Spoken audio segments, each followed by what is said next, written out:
Hectic. Welcome back. It is, of course, Hectic 99, only the hottest show right here in Mzansi. As I have said previously, I am joined by a very special guest, of course, our conceptual photographer, Tsoku. Brother, man, how you doing? All good, man. Yeah, for sure. Now, we're actually here to talk about your work, conceptual photography. I'm actually not too sure about what conceptual photography is. Can you please give me just a young basis on that? Yeah, sure. There's actually a debate going on about that, but conceptual photography is basically taking an image with a concept, an idea behind it. So if I take like a photo of an apple, you know, and I put some leaves around it, and I go like, it represents a garden, or something, it becomes a concept, you know, like something that has to tie in with things that happen in society as well. So it becomes like a very idea-orientated shot. Most definitely. Yeah. You actually have a body of work that you are here to show us a little bit. Before we actually get into that, I want to talk about how you even got into this. It was very shocking and surprising to me because when I was talking to you, homie, to me, in my mind, I'm thinking, how is this man only 1 year into this and he's already getting the acclaim that he is? So please tell me, what was the decision to finally make it into and what has actually kept you going forward? I mean, like, getting into the arts wasn't an easy decision, but it was mostly from a point of like needing to express myself, you know, being honest in things that I do, you know, doing things that I'm passionate about. It keeps me alive. So for me to only be like a year and a half into this, you know, coming up in 2 years in August, is a huge testament to that, like doing what you're passionate about can actually sustain you as a person first, spiritually, you know, and mentally. That's important, not to chase money.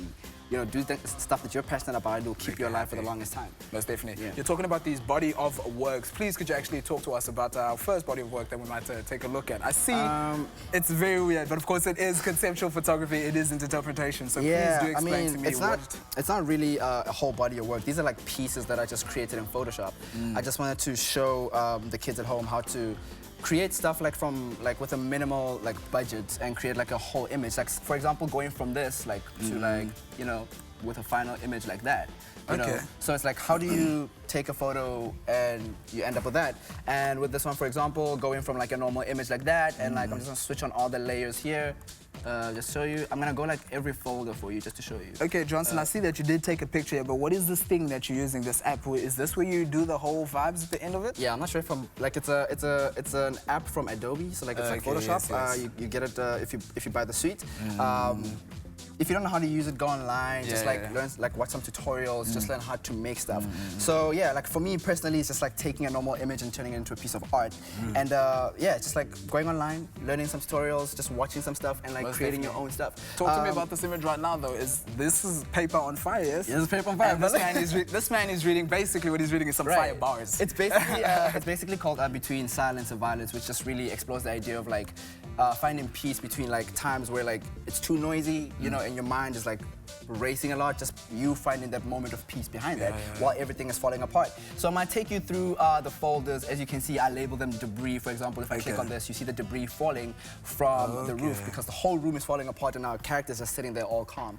And the next one is called Curtain Burns. I'm just gonna walk you through that. Like when stuff gets on fire, like you get the little like portion where it like starts getting black on the background. So whenever you work in programs like this where you edit, it's the small elements that actually make it come to life, which is why you see the difference between a professional Photoshopper and like an amateur Photoshopper. You know, you need to focus on the small details. And if you look on the ground there's like small fires there that I put in there. But every fire has like reflections at the bottom. So like a light leak. Exactly. So you need to like keep that in mind when you start putting that in, and when fire burns as well, you get those small embers at the bottom that flicker. So you pay attention to the small details, and then I put another one on the left over there, and I put more fires on the ground right there by the curtain.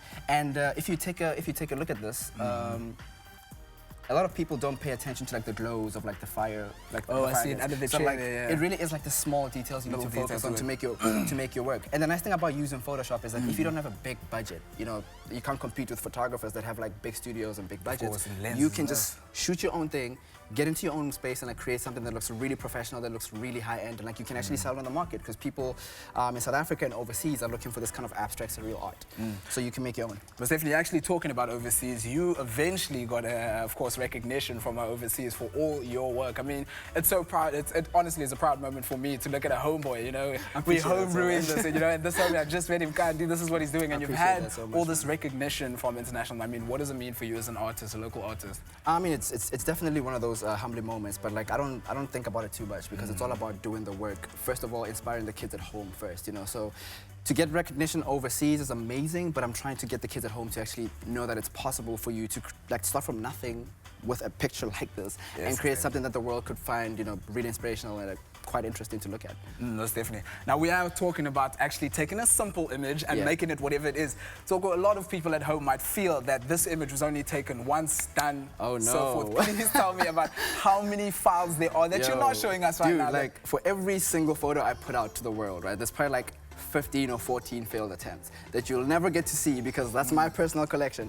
It goes for the memoir. But like, yeah, it's all about like, you know, trial and error, just working and failing and not giving up and trying again, just constantly trying again, and just believing that what you're gonna make is gonna come out the way you want it. And sometimes you don't know how it's gonna come out, so you just let go of all control and just let the creativity in you just like continue to happen. Thank you so much, Tsoku. Can you please tell people at home how they can find some of your works? You can follow me on Instagram at Tsoku and with a C, and you can find me on Twitter as well with the same handle, and I'm also on Facebook as Tsoku Maela. Oh, thank you so much. Well, ladies and gentlemen, let us take it over to our Hectic 99 takeover. Utah. Oh yeah. Hectic takeover. 99 Hectic.